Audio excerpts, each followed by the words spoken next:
Hello everyone, today we will talk about how to fix or how to solve the problem of failure on the application of Netflix. We click on settings. In this page you can click on apps, default apps, app settings. In this page you can go to above and you can search about Netflix app and you will enter.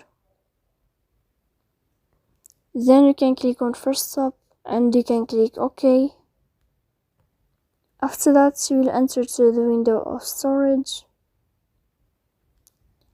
Here you can click on clear cache. Don't click clear data because that can delete your account. So please don't forget to support us by like and subscribe.